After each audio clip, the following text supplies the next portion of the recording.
Perfect. All right. Well, we are here today actually with Bill Marcelli. So I'm excited to actually be speaking with him. He's actually the writer of projects as such as Deja Vu with Denzel Washington, as well as Cold with Reese Witherspoon. So definitely you can check out more of his information and his film and his work. I'm excited today because we actually get to see some of his latest, one of his short films that he created, called Gunpoint. And we're going to be asking him a couple of questions about that. And you probably have already just watched that, actually. So let me rephrase Hope that. so, yeah. This is a recording that we're able to be with Bill with, because definitely being a man who is very busy. So I'm glad we were able to find the time to do this. So Well, Bill, thank you. welcome. Yeah, I'm glad you're here with us today. So yeah, Thanks. wanted to ask you a couple of questions if that's all right. So what was like the spark? Like what was the intuition that you had, creating Gunpoint? Well, I'll tell you, it was actually I guess the most accurate thing I can say is that at first it wasn't entirely my spark. A fellow named Chris Rufer, who's very active in libertarian circles, was one of the backers of a group called Taliesin Nexus, which has since shuttered its doors, so to speak. Mm. But Taliesin Nexus was a group that funded shorts, filmmakers who were writing and directing shorts with liberty themes, freedom themes. That was one of that. They were giving grants to that effect. Okay, great. And they commissioned me and a number of other professional writers and filmmakers to serve as mentors for these new filmmakers that were coming through the program every year. Oh, that's And at one point, Chris, who was one of their big backers, I think he kind of blinked because some of the films that came through the program were quite good, and others, because they were new filmmakers, sometimes fell short of the mark or didn't even get completed at all. right. And sometimes they would, whatever money went towards that production was just a loss, I suppose. And I think Chris, I can't quote him, I wasn't part of this meeting, but I think Chris at one point said to them, instead of paying the professionals to mentor other filmmakers, why don't we have the professionals make some films? There we go. And so Chris flew me and a few other screenwriters or writer-directors up to Sacramento for about, I think it was 3 days. And he discussed we discussed a number of themes that he would like to see short films on, and he would bankroll those films.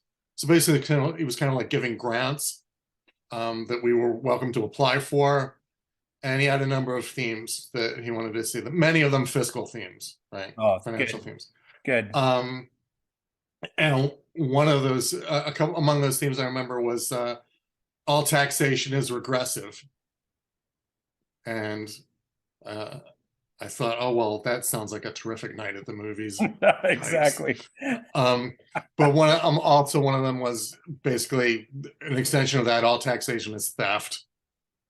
Right. And at one point I blanked, and to general audiences who haven't thought it all the way through, that might seem like an absurd thing to say, even though it's so often true, right? But I blanked and I thought, well, wait a minute, I think I can make that funny.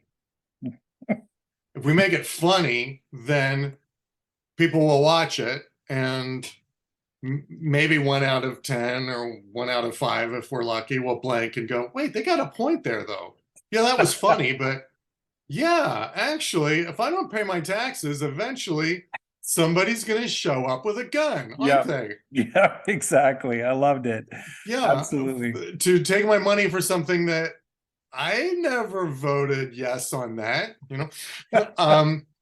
So, and I'm glad you're laughing also, because that the idea was I was not interested in um, writing or directing something that terrifically had its fist in the air. You know, it was Right. very Right. angry. Or conversely, something that's uh, red meat for libertarians, for, you know, where unless you already believe this, you're not going to find it entertaining at all. You know, Yeah. preaching to the choir, so to speak. So, um, and actually one of the other themes I now remember that was on Chris's list was persuasion and cooperation are better than coercion. Yeah. Um, which you saw with the two Fireside Girls, like the Girl Mhm. Scouts at the beginning, um, where they're asking the guy for money too for an important cause, but they're offering him something in return, and they're being nice, Yeah.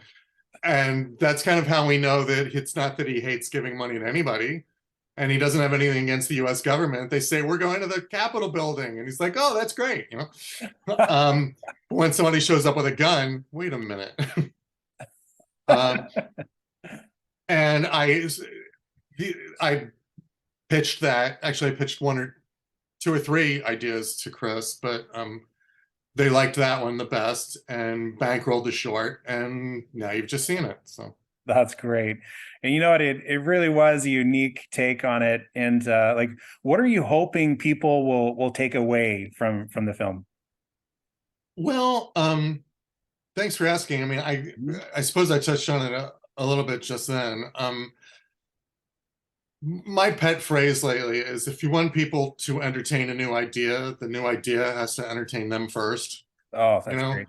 Um, so primarily, I think the most important thing that anyone can do if they want to promote a message or a theme or even a social agenda in a film or a piece of entertainment, um, the first priority has to be, is this funny? Is this entertaining? Is this exciting? Is this something that will interest an audience, even if they don't give a crap about what you're trying to say, Yeah, right? yeah.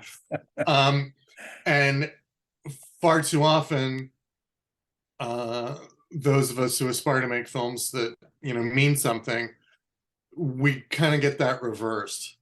Um, I mean, as I speak to you, I'm also a believing Christian, but frequently films that you know, call themselves faith based, um, they're just so cringe Right. because they're just so busy shoving, um, in this case, faith or Christian values down your throat. This sort of a horse pill that that the entertainment value kind of goes out the window. Yeah. Um, I something I like to liken it to. And by the way, by no means am I disparaging my faith or faith-based film, but I think we all know what I'm talking about. Where sometimes they lay it on a little too thick, and it's Yep. not entertaining I anymore. agree. It I just feels like a agree. sermon pretending to be a movie.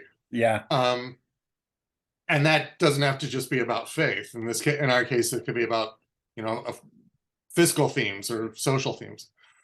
Um, so the reason I most sparked to the idea that became Gunpoint was because I thought it was funny. I thought this could be funny. Yeah, it definitely was, and I enjoyed the humor throughout the film itself. But so, what were some of the biggest obstacles that you came across, like when you were during the production process? Well, certainly the COVID lockdowns did not help us. Right. Um, that meeting that I just mentioned that happened with Chris that became the genesis of Gunpoint happened in 2019, and we only got the film out last summer. Um, so it took Right. 3 years. Um, so the lockdowns were part of it. Um, Another thing, I suppose, if I'm going to be fair, was that you know that I don't. You might be aware of the famous triangle, and it's often true of business, but it's certainly true of filmmaking. Uh, Good, fast, cheap, and you can Yeah. have any two, Yep. That's right? great. Uh, so we we did not do fast. Right. That was the one that, unless you, for all I know, all of you out there disagree. It's like, no, you skipped good. I hope we didn't skip good. Okay.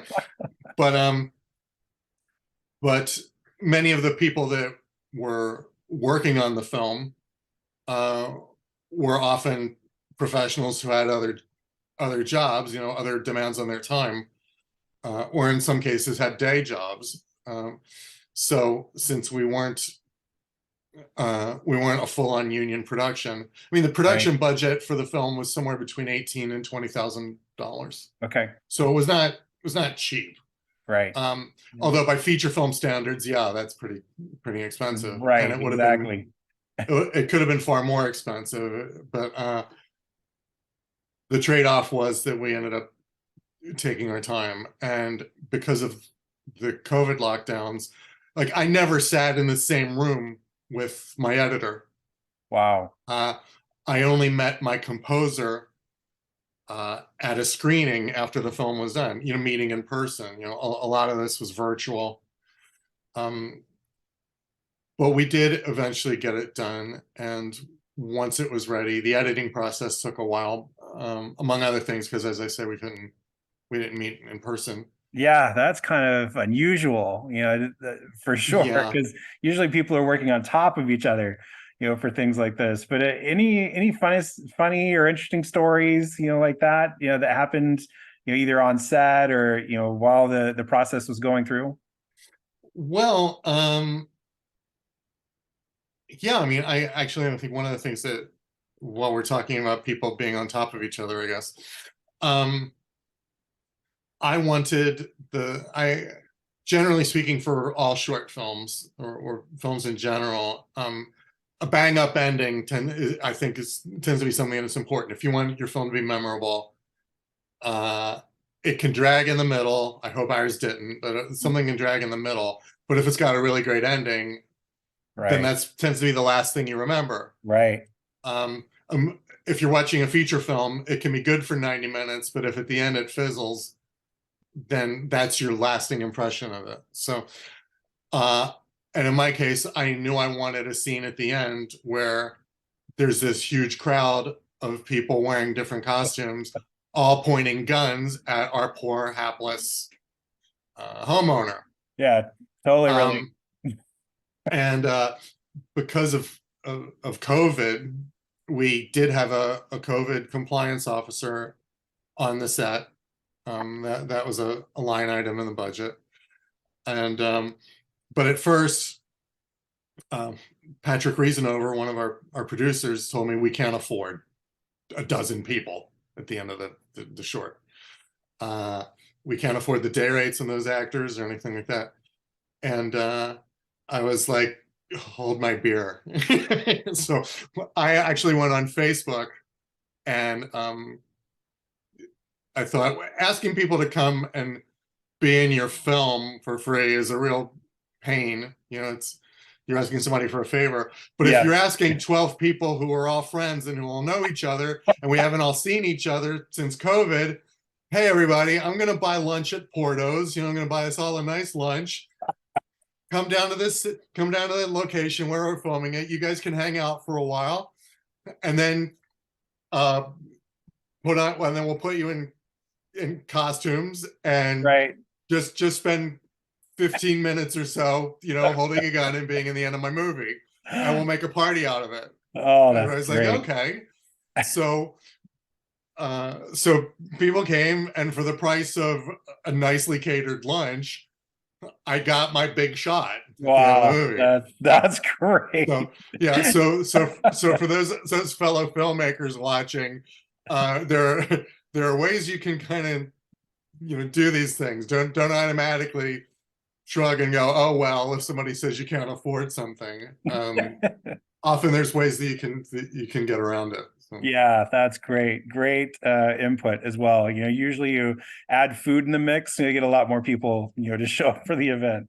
Yeah, For sure. this is not a disparaging comment, I hope, but actors do like to be fed.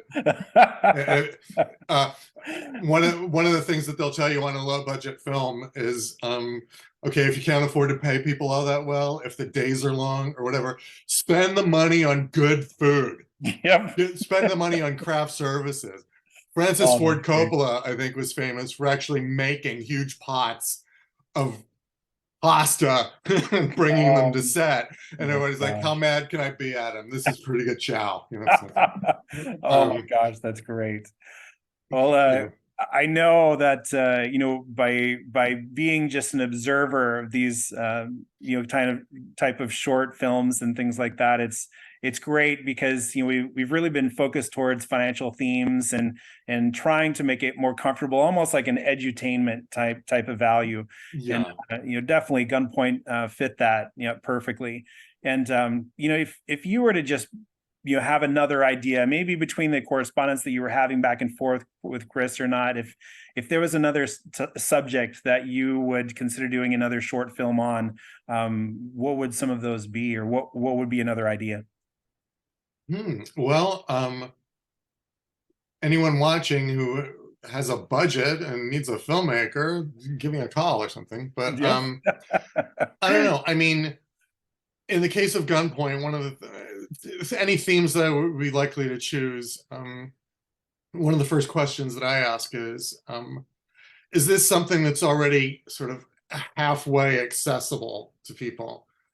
It's a lot easier to get people to widen a belief that they already have, as opposed to just abandoning something and adopting a new way of looking at the world Right. within 8 minutes or whatever. Right.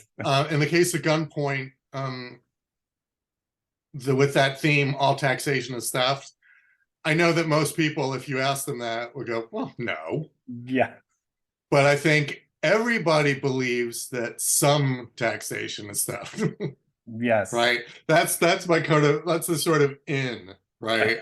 Where it's I like, okay, we all agree on that. Well, did you ever think of this? I thought it was brilliant, the whispering, like, I don't want that, pay for that at all. Like, we can all relate to that moment of allowing the viewer to actually put in their, potential bias. Like that was great. I enjoyed that. Thank you. I appreciate that. Well, we're working on this project. I guess you always learn something, right? Whenever you do something, do a short film or a major One would production, hope, of course. yes. Yeah. Yeah, exactly. So, like, what was the biggest lesson that you learned while making this film?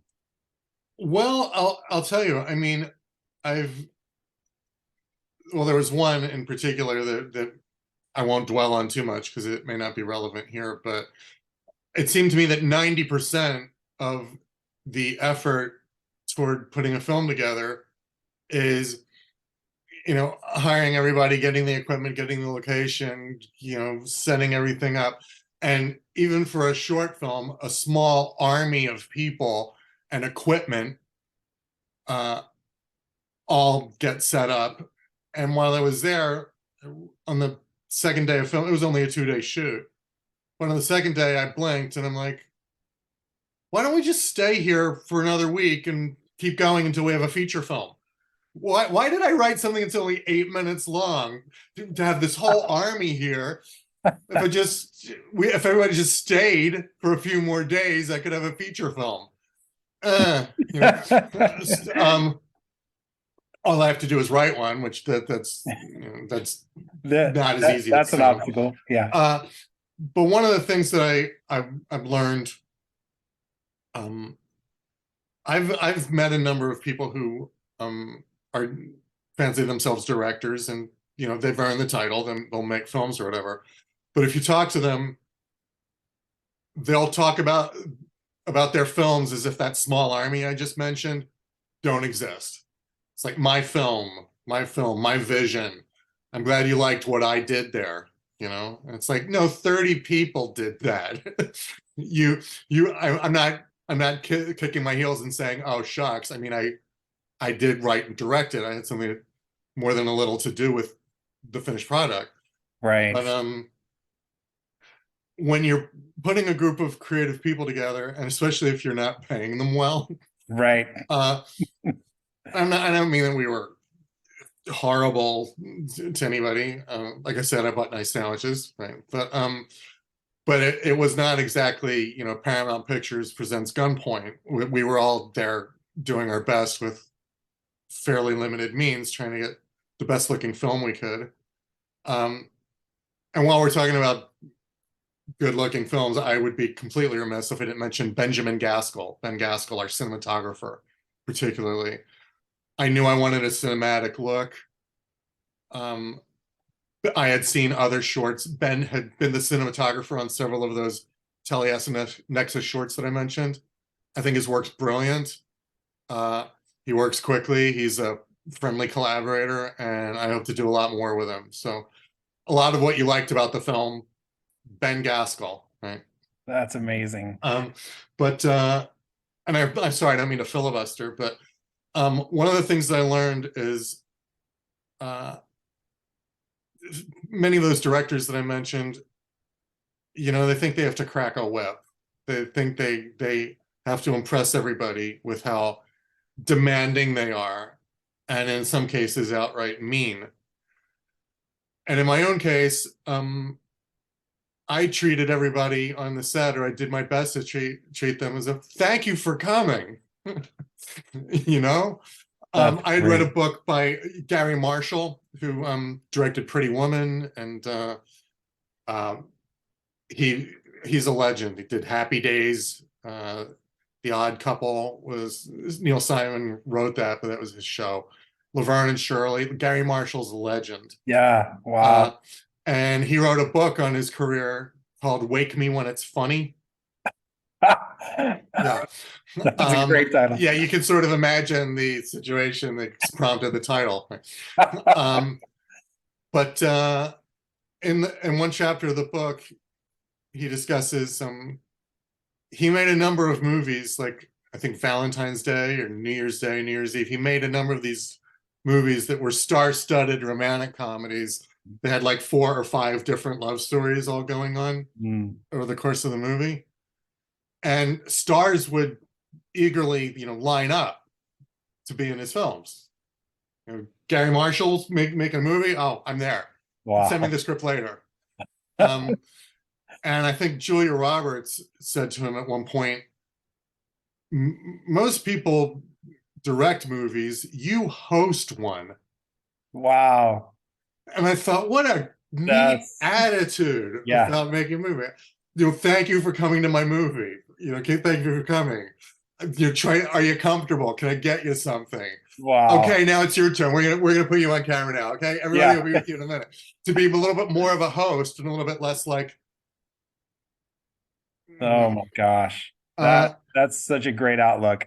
okay. I've had the privilege of actually being a part of some of just kind of being a fly on the wall when these productions happen. And you're talking about, a shoot that happens over 2 days. It's so like the management and the skill that goes behind that. Like people just don't know unless you've actually created one. Yeah, So it's often pretty stressful. And you might think, well, what, 2 days to shoot an 8-minute thing? right. What's the problem? It's like, Right. believe it I've or seen not. these storyboards that are just like 50 pages long for like 8 minutes. But Yeah, or it's you plan the whole thing out and then right. it rains. Right. So Well, Bill, this has actually been quite a pleasure of mine. As far as your customers or your people who are watching the event or your audience, for me as one, I really enjoyed Gunpoint, and the message that it has is so vital. Hopefully we're able to start a financial conversation for those people who are really hurting. We want to be able to really get a message that it's okay to talk about money. It's okay to reach out and maybe get different ideas, about where they can go. And I think this film is helping us accomplish that. So it may not have had the intended mention of when you created it, but I really enjoyed it, and I'm sure our audience did as well. Thank you for taking your time today to be with us and be away from writing, directing, and producing, and your expertise. I will come to enjoy for hopefully the rest of my life. oh So gosh, well, thank you so much, and thank you for And thanks everybody watching for what might be the first interview that's longer than the film that it's about. But I hope that wasn't too bad. But Absolutely. I really do appreciate it. Thanks so much. I'm glad you Absolutely. enjoyed it.